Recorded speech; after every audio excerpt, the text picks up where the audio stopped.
Vamos, irmãos, nós estamos de volta com o Pergunte ao Pastor. Você pode fazer suas perguntas pelo link que é postado nas redes sociais da nossa igreja ou pelo WhatsApp, né, oficial da nossa igreja, que é 21-2415-4177. Você não é obrigado a se identificar, né, quando você fizer a pergunta. Se quiser, não há problema, mas não querendo se identificar, você também fique à vontade. Eu estou respondendo a alguém que me perguntou qual é a minha compreensão sobre a salvação em relação a 5 realidades espirituais. 1, a graça divina. 2, as boas obras. 3, o batismo. 4, a fé. E 5, a perseverança dos santos. Para administrar o tempo, eu tomei a liberdade de dividir as respostas que estão vindo em vídeos separados, né? Esse é o último vídeo dessa pergunta. Respondi, então, o que chamei de primeira pergunta, qual é a minha compreensão sobre a salvação em relação à graça divina, as boas obras e a fé. Respondi sobre o papel do batismo na salvação por Cristo. Enfatizei o fato de que Efésios 2, 8 e 9 é o que chamamos de um versículo base para a doutrina da salvação, pela forma definitiva com que Paulo explicou esta bênção inigualável, a salvação eterna. Pois vocês são salvos pela graça, por meio da fé. Isso não vem de vocês, é dom de Deus, não por obras, para que ninguém se glorie. Para respondermos, então, a esta última pergunta, que aí não ficou em 5, obviamente diminuiu, né? Que é sobre a perseverança dos santos, eu vou partir do texto paulino, que enfatiza esta verdade. Pela graça, somos salvos por meio da fé, e isto então tem a ver com a graça de Deus, que nos leva às afirmações de Jesus sobre o crer nele. Eu sou a ressurreição e a vida, e aquele que crê em mim, ainda que morra, viverá. João 11, 25.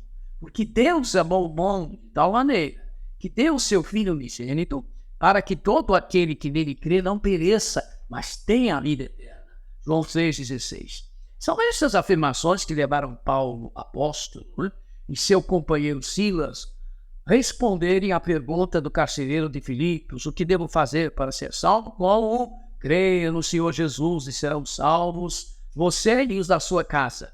Atos 16, 31. E explicam porque o apóstolo Pedro apontou Cristo, Jesus, como o único nome pelo qual devemos ser salvos. Atos 4, 12. Esta salvação produzida pela graça de Deus na pessoa do Pai, realizada na pessoa do Deus Filho, Jesus Cristo, que é o nome desta graça de Deus, o nome desta salvação, e mantida na pessoa de Deus, o Espírito Santo, ela só pode ser explicada como uma realidade que, quando realmente é recebida, não pode ser perdida. Por quê? Esta salvação é uma realidade que tem a ver com um amor imenso. Como cristãos batistas, nós cremos que Jesus Cristo, movido pelo amor de Deus o Pai, pelo seu amor como Filho, veio disposto a fazer tudo o que fosse preciso fazer para nos salvar, suportando e escutando o juízo divino que deveria cair sobre nós, o que faria de nós pessoas irremediavelmente perdidas. Cremos que por causa deste amor imenso, não há como esta ação de Jesus Cristo estar sujeita aos altos e baixos da minha e da sua vida humana, porque se assim fosse, permanecer salvo dependeria da nossa própria força humana e imperfeita, e isto seria uma tragédia, porque nesse caso, o amor de Deus em Jesus Cristo acabaria sendo menos imenso do que a força dos meus pecados. Só que nada pode ser mais imenso do que o amor de Deus revelado em Jesus Cristo. 2. Esta salvação tem a ver com a realidade que ela nos é dada por um preço imenso, ou custou um preço imenso. A salvação custou a Deus um preço alto demais. Ela custou a humilhação do seu próprio Filho, o Senhor Jesus Cristo, e seria totalmente incompreensível Deus permitir o que aconteceu com Jesus para nos dar, como resultado disto, Algo que eu e você podemos ter hoje, mas de repente deixarmos de ter amanhã, baseado no que eu sou, ou que eu deixo de ser, ou mesmo na minha vontade. Se eu e você, depois de sermos salvos, viéssemos a nos perder por nossa escolha, isso significaria que o preço da cruz não é maior do que nós somos, mas é maior do que nós somos. 3. Esta salvação nos leva à realidade de vê-la como um milagre imenso. Nós cremos que Deus em Jesus Cristo se fez gente como a gente. Cremos que Jesus Cristo é Deus na pessoa do Filho, e cremos que esse Deus, o Filho Criador de todas as coisas, Senhor único de tudo, sujeitou-se à cruz e ressuscitou tudo isto por nós. Isto é um milagre imenso, intenso, o mesmo milagre capaz de fazer com que nós, frágeis criaturas, permaneçamos salvos. Se pudéssemos, após sermos salvos, voltar a nos perder, teríamos de admitir que o milagre da salvação não é maior do que a doença do pecado, mas a salvação é maior, bem maior do que o pecado. 4. Esta salvação tem a ver com a realidade de uma lógica imensa. A Bíblia nos diz que somos salvos pela graça por meio da fé, Efésios 2, 8 e 9, e sem dúvidas, nós só podemos permanecer salvos também por esta graça. Romanos 5, 21, a fim de que, assim como o pecado reinou na morte, também a graça reine pela justiça para conceder vida eterna mediante Jesus Cristo, nosso Senhor. Se o permanecer salvo depender do que eu e você venhamos a fazer ou deixar de fazer, essa nossa salvação já não é mais pela graça, é pelas obras. Se nós podemos crer hoje em Jesus Cristo e no dia de amanhã deixarmos de crer nele como o único e suficiente Salvador, isto é, como Senhor e Salvador absoluto, Deus seria imperfeito, porque estaria nos dando algo que ele fez, mas que depende então de nós para ter efeitos eternos. A fé é uma dádiva de Deus. E felizmente, o que Deus cria, ele mesmo garante, ele mesmo sustenta, e esta é a lógica de Deus. E ela supera a toda e qualquer lógica humana. 5. Esta salvação tem a ver com a realidade de uma vida imensa, extensa, intensa, isto é, eterna.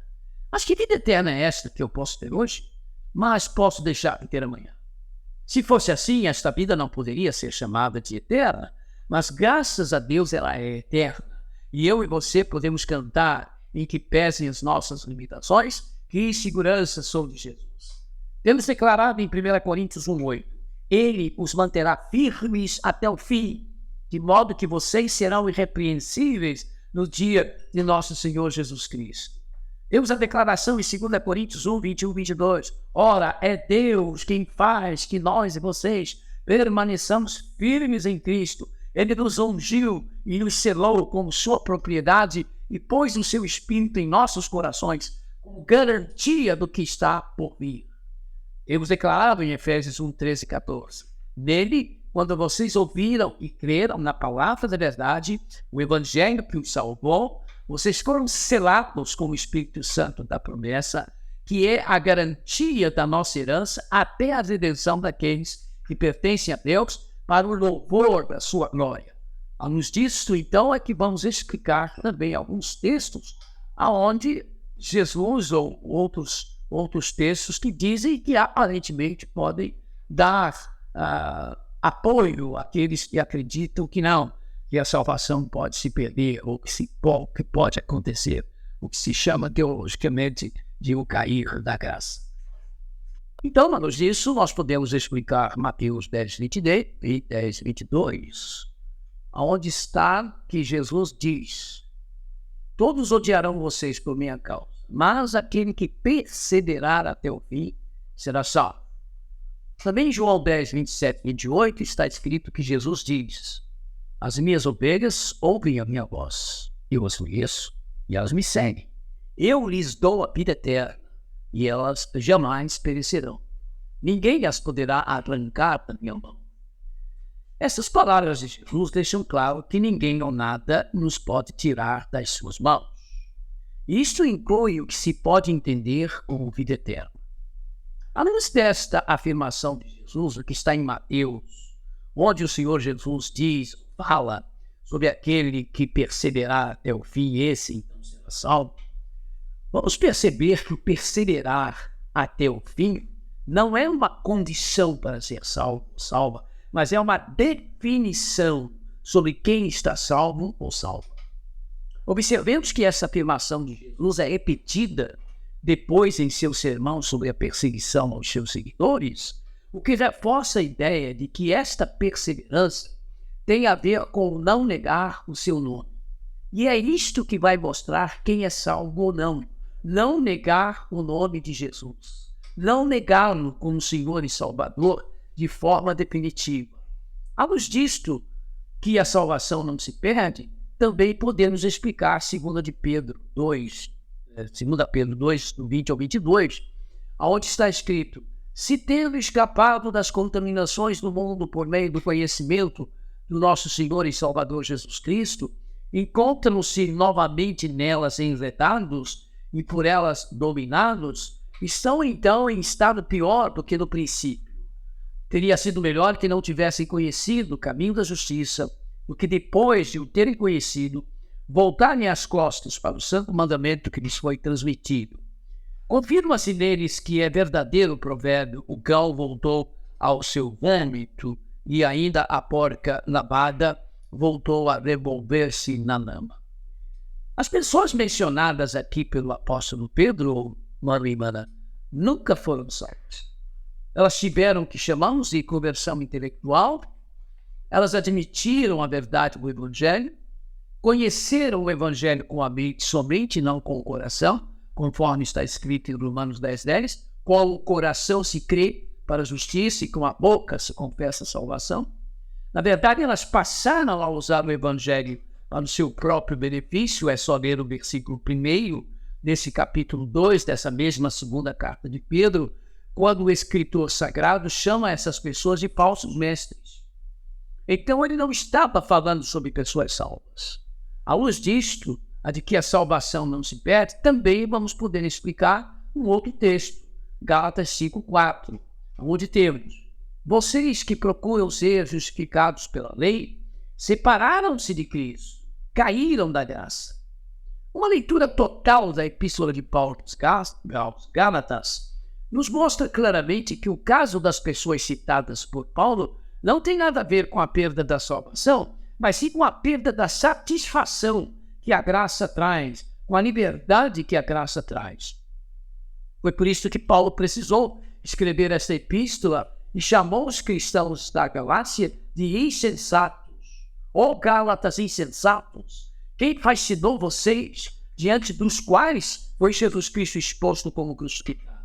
Vocês são assim tão insensatos que, tendo começado no Espírito, agora estão querendo se aperfeiçoar na carne. Gálatas 3:1-3. Observe que o apóstolo Paulo: vocês começaram no Espírito.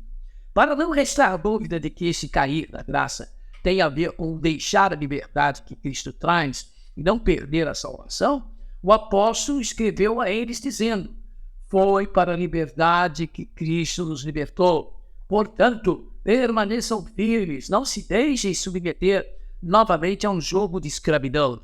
Gálatas 5:1.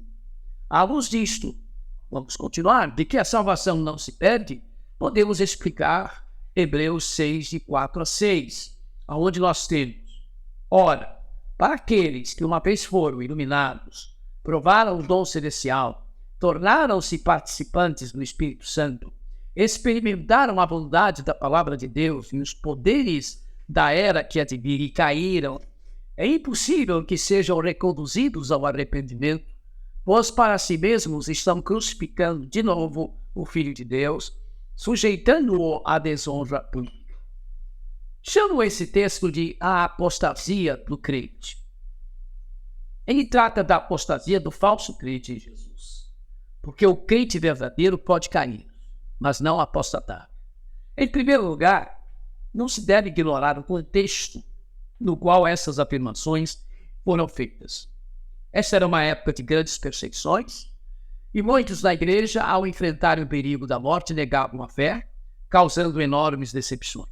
Sem dúvida havia as perguntas: como foi possível o fulano, o Beltrano, o ciclana, que era tão ativa, que ensinava, que pregava, ter negado a Cristo. Nem todos os que se portam como pessoas salvas são realmente salvos. E é o texto, então, que se propõe a responder que as pessoas descritas aqui não eram e nem são pessoas convertidas. O Senhor Jesus nos fala sobre esse tipo de gente no cristianismo, quando diz: nem todo que me diz Senhor, Senhor, entrará no reino dos céus, mas aquele que faz a vontade de meu Pai que está nos céus. Muitos naquele dia hão de me dizer, diz Jesus: Senhor, Senhor, porventura não temos nós profetizado em teu nome, pregado em teu nome? Em teu nome não expelimos demônios? E em teu nome não fizemos muitos milagres? Então lhes direi explicitamente: nunca conheci vocês. Apartem-se de mim, vocês que praticam a iniquidade. Mateus 7, 21, 23. Profetizar em nome de Jesus, expulsar demônios em nome de Jesus, fazer milagres em nome de Jesus, mas não ser reconhecido por Jesus Cristo, é exatamente o que o escritor aos Hebreus disse ao falar dos que eram e são pessoas iluminadas, ou seja, pessoas que dentro da igreja ou em meio ao cristianismo eram e são pessoas esclarecidas acerca da verdade, mas não estavam e nem estão convertidas. Eram e são pessoas que até expulsam demônios e fazem milagres usando o nome de Jesus. São pessoas que fizeram e estão fazendo o que aqueles e aquelas que realmente pertencem a Cristo fazem, mas elas não são de Cristo. Observem que o texto diz que essas pessoas provaram o dom celestial, mas provar não é beber, provar não é comer. As pessoas não beberam de fato do Espírito, não comeram de fato do Espírito, só provaram. Na aparência, são pessoas cheias do Espírito, mas só na aparência, superficialmente. São os que dentro do cristianismo, mesmo usando o nome de Jesus Cristo, o fazem para o próprio benefício, que até levam pessoas a Cristo, até levam esperança para as vidas das pessoas que sem Deus, por causa então do que houve, ainda que dito por gente que realmente ainda não se deu a Cristo, encontram a salvação e a libertação de que há em Cristo. Mesmo os que realmente não se dão a Cristo podem pregar a verdade que salva, que liberta. Nós conhecemos, eu conheço pessoalmente pessoas que foram alcançadas por falsos crentes, mas que por causa disso, do que esse tal falso crente, depois se mostrou realmente um falso crente, se chegou, essas pessoas se chegaram a Cristo. O escritor aos Hebreus está falando daqueles e daquelas que usaram e usam a Bíblia para fazer o que fazem, para justificarem o que praticam, falando por isso do dom celestial, e porque estão com os verdadeiros crentes, experimentam em parte o que será experimentado um dia de forma completa no convívio com os salvos. Só que apesar disto, tais pessoas não acreditam realmente nas promessas da palavra, ou até pensam que acreditam. Elas caíram e estão caindo porque é sempre assim. Um dia, mais cedo ou mais tarde, essas pessoas se revelaram e se rebelam, mostraram-se e se mostram como falsos profetas e falsas profetisas. Essa gente usou e usa o nome de Jesus Cristo, usou e usa o Evangelho para, por exemplo, ficarem ricos, para explorarem e controlar as pessoas, para usufruírem de vantagens pessoais. Então elas não podem se arrepender, porque na verdade elas não acreditam em nada do que elas mesmas pregam. Elas são conscientemente falsas, elas só se aproveitam das pessoas, não têm misericórdia delas e acabam por expor Jesus Cristo à vergonha. Para essas pessoas, é como se Jesus Cristo ainda estivesse sendo crucificado, porque a obra de Jesus não vale nada para elas. E isso as faz diferentes daquelas pessoas que, mesmo ensinando ou praticando erros em termos de doutrina e pregações, acreditam, no entanto. Acreditam no que estão ensinando. São como Judas, não é? São diferentes, do que Judas. Porque este Judas, o Judas Iscariotes, quando juntos aos apóstolos, Judas ouviu e participou do que os apóstolos ouviram e fizeram em nome de Jesus. Judas também estavam com os discípulos quando eles foram enviados por Jesus e voltaram radiantes por causa dos milagres e das expulsões de demônios que eles fizeram em nome de Jesus. Judas estava com eles e fez o que eles fizeram, ou os evangelhos diriam que ele não estava entre eles. Judas viu e ouviu o que os demais apóstolos viram e ouviram, mas Judas não sentiu o que eles sentiram. Por isso se tornou no alvo de Satanás para ser o traidor de Jesus Cristo.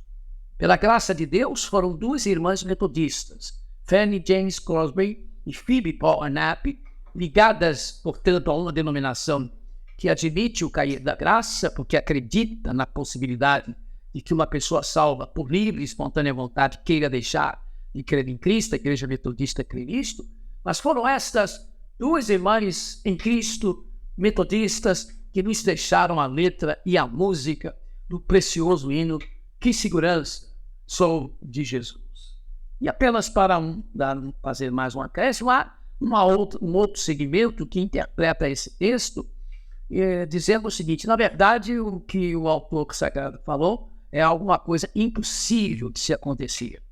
Porque alguém que teria passado por todas essas experiências ditas ali não poderia cair, porque se isso acontecesse, então estariam crucificando de novo a Jesus Cristo. Só que o próprio livro de Hebreus diz que Jesus não pode ser crucificado de novo, o sacrifício dele é eterno, completo, final, não pode ser repetido. Então, por isso essas palavras estariam sendo ditas para explicar atitudes que não podem acontecer e que não irão nunca acontecer na vida de alguém realmente salvo. De qualquer forma, irmãos, a meu ver, respeitando essa outra posição, essa ideia passada que eu coloquei aqui para os irmãos, diante de textos como aquele texto que nós citamos, onde Jesus diz: apartem-se de mim, eles me virão dizendo: Senhor, Senhor, fazendo isso e aquilo, o seu nome, mas afasta-se de mim, eu conheço vocês. Eu acho que se coaduna mais com a ideia de que essas coisas podem acontecer com pessoas dentro da igreja, mas não alcança o coração delas. Não fazem parte, essas realidades não se tornaram realidades do coração, do sentimento espiritual deles. Que Deus nos abençoe. E graças a Deus pela sua graça eterna.